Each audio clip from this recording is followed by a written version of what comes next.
Hello students, how are you all today? This is Ashar Khan, your SST teacher, and today we are learning chapter number 4 of civics, which is key elements of a democratic government. Okay, so up until now we have learnt about diversity, discrimination, we also learnt about democracy and monarchy, right? So in this chapter what we are learning is the key elements of a democratic government. What makes the government democratic? इस chapter में हम ये सीखेंगे. Okay, so I request you all to open your books on page number 35. Okay, so let us begin this chapter. Now, these are the topics that we'll be covering in this chapter. First, I'll tell you about a story of South Africa. Then we'll discuss participation, how people participate in elections and the process making of the government. Then other ways of participating, need to resolve conflict and equality and justice. So these are the topics that we'll be covering in this video. So first we begin with the story of South Africa. Okay, pay close attention to your screens. Let's begin. Now, South Africa is a country that has people of several races. As I've already told you in our earlier chapter, what is a race? That means your skin color, your background, correct? So there are black people who belong to South Africa, whites who came there to settle, and Indians who came as laborers and traders. So there were in total 3 races who were living in South Africa. Who were they? Black people, जो South Africa से ही थे, then whites who came there to settle, and the Indians who came as laborers and traders. Okay, let's see. Now there is a concept here of apartheid. Okay, in Hindi apartheid is called rang bhed, which means segregation on the basis of color. Apartheid means separation on the basis of race or your color. South Africans were divided into white, black, Indian or colored race. Okay.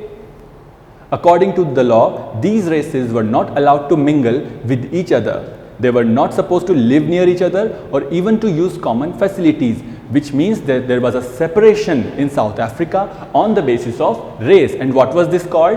Apartheid. Okay. Now, there were separate hospitals and ambulances. An ambulance meant for white people would always be well equipped. Now, an ambulance which was supposed to be used by the whites, it was always well equipped, while the ambulance for black people was not. There were separate buses and trains. Even the buses and trains were separate for people. The bus stops were different for blacks and whites. Non-whites were not allowed to vote, means colored, Indians and blacks, they were not allowed to vote at all. Only the white people had the right to vote. White people lived on the best land while the blacks were given the worst land available. So the best part of the town, that was occupied by the whites, and the bad part, the worst part was given to the blacks. Thus, blacks and colored people were not considered to be equal to white. So what we learnt until now, that there was a separation on the basis of race and whites were considered supreme. Whites जो थे वो अपने आप को supreme समझते थे, and the blacks and the coloreds were inferior to them. Now, another story is given in your book, the story of Hector Peterson. Who he was, let's see.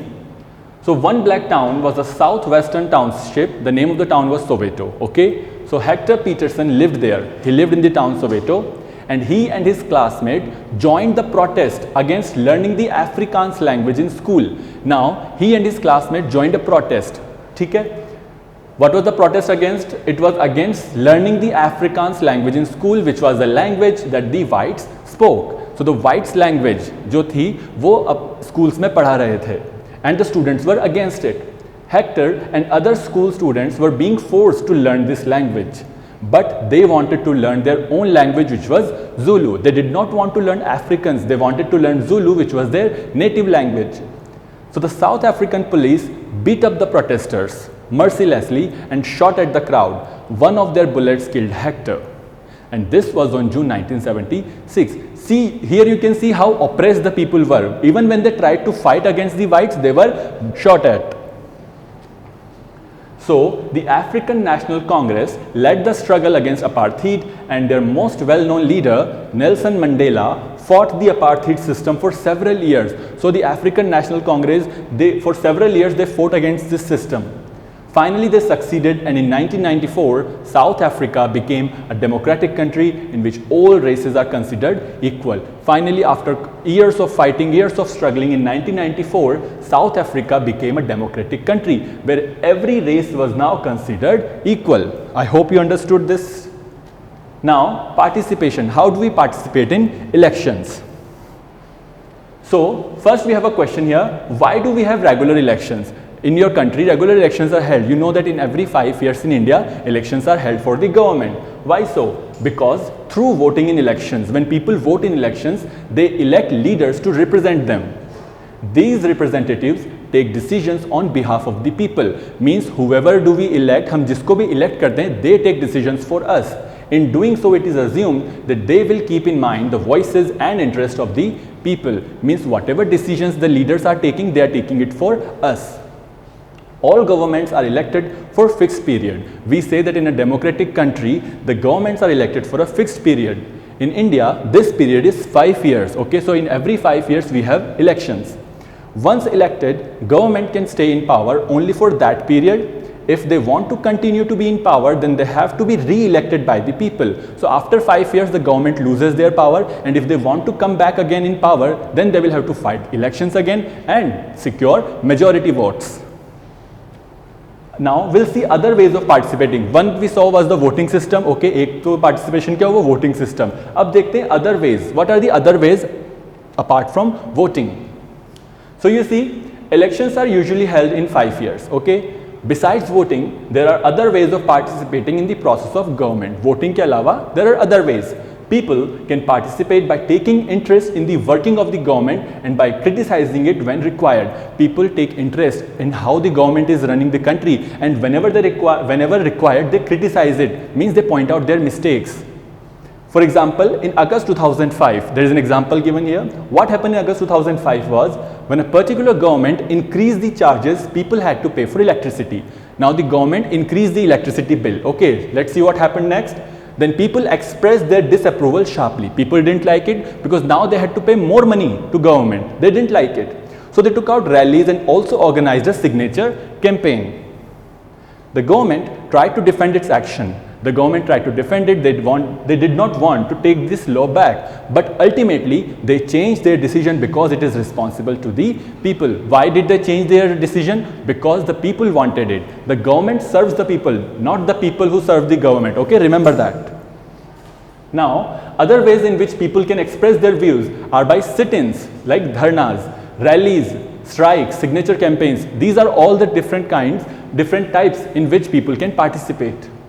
Things that are unfair and unjust are also brought forward by newspaper, magazines and TV. Supposedly a government did something bad, okay? So it will be brought forward to you by newspaper, magazines and TV, which are your media.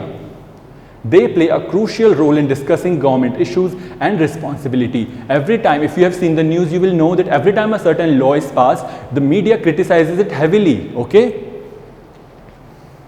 Now, if a country's people are alert and interested in knowing how the country functions, that means the people who are living in the country, the population, they need to be alert in knowing how the country is functioning, how the country is being run. The democratic character of that country will be stronger, because then the government will have to be alert as well, because they don't want a law which will affect the population badly, right? So next time you see a rally or a strike in your city or village, so whenever you see next time a rally or a strike in your village or city, you should pause and try to find out what the rally is about. You need to be socially aware, right? So you should find out what the rally is about, who is participating in this rally and what they are protesting about, right? So ये सब चीजें आपको क्या करती है? Politically aware बनाती हैं. Now, need to resolve conflict. Conflict means when two group of people don't find a solution for a problem, then conflict arises. जब दो लोगों के बीच में सुलह नहीं हो पाती, तब conflict होता है, ठीक है? तो why do we need to resolve it? Let's see. See, conflict occurs when people of different cultures, religion, region or economic backgrounds do not get along with each other, or when some of them feels that they are being discriminated against. In chapter 2 we learned what is discrimination, right? Being treated unequally. What happens if people feel this? People may use violence to settle their differences. If they cannot find a common ground by diplomatic means, then they might settle to violence, ladai jhagda. This leads to fear and tension among others living in an area. Supposedly a fight breaks out in your neighborhood. You will be in tension and fear, right? Because you are not fighting, but it affects your area. So now we are learning about the case of the river Kaveri and how it led to violence between two Indian states, okay? We'll now take an example of the river Kaveri. So the water of the river Kaveri became the matter of dispute between the states of Karnataka and Tamil Nadu. Let's see what the dispute was. See, the water stored in Krishnaraja Sagar Dam. Here you can see on the map Karnataka, the Krishnaraja Sagar Dam in Karnataka is used for irrigating a number of districts and for meeting the needs of the city of Bangalore. Now Karnataka needs the water of river Kaveri, okay, and it stores the water in Krishnaraja Sagar Dam. And similarly, the water stored in Mathur Dam in Tamil Nadu is used for crops grown in the delta region of that state. Similarly, Tamil Nadu also requires the water of Kaveri and they store it in Mathur Dam. Now, a conflict arises. अब देखो लड़ाई की बात कहाँ पे आई? Because both dams are built on the same river. As you can see here, that both the dams are built on the same river. The downstream dam in Tamil Nadu can only be filled if water is released from the upstream one located in Karnataka. So Mathur Dam, which is located in Tamil Nadu, it can only be filled when the water is released from this dam in Karnataka, right? Therefore, both the states can't get as much water as they need for people in their states. So if Karnataka doesn't release water, then people in Tamil Nadu cannot get enough water for their daily needs. And that's where the violence started to happen. And this led to conflict. Then the central government had to step in and see that a fair distribution is worked out for both states. Then when the country people started fighting, they started rioting, then the central government had to step in and to settle the difference and to pass their judgment, so that they worked out an arrangement. उन्होंने एक arrangement work out करा. They pointed out that on certain months at a certain time period, Karnataka will have to release water for Tamil Nadu as well. Okay. Now we are talking about equality and justice. Let's see what they are. Equality means being treated equally, samanta, and justice is nyaya. Now, one of the key ideas of a democratic government is its commitment to equality and justice. If a government is saying that they are democratic, that means they firmly believe in equality and justice among its population. Equality and justice are inseparable. They cannot be separated. How so? The earlier practice of untouchability. In second chapter we learnt about untouchability, right? That certain castes are considered so dirty, so impure that people of other castes don't touch them. That was untouchability. But now this untouchability is banned by law. Dr. B.R. Ambedkar, who fought for justice and equality for the lower caste, realized that justice can only be achieved when people are treated equally. That when people are treated equally, that when the caste system is totally reduced, then only we can say that justice can be given to the people. The government also recognizes this and makes special provisions for groups within society that are unequal. So the government knows what's going around in our country, and so they make special provision in our law so that everyone in the society can be treated equally. Okay, no one should be treated unequally. Now, example is given. In our society, there is a general tendency to value and care for the boy child more than the girl child. In our society, what happens due to cultural and historical differences, boy child is given more importance than a girl child. This means that society does not value the girl and boy child equally, and this is unjust. This means that in society, girl and boy are unequal, and it is totally wrong. It is totally unjust.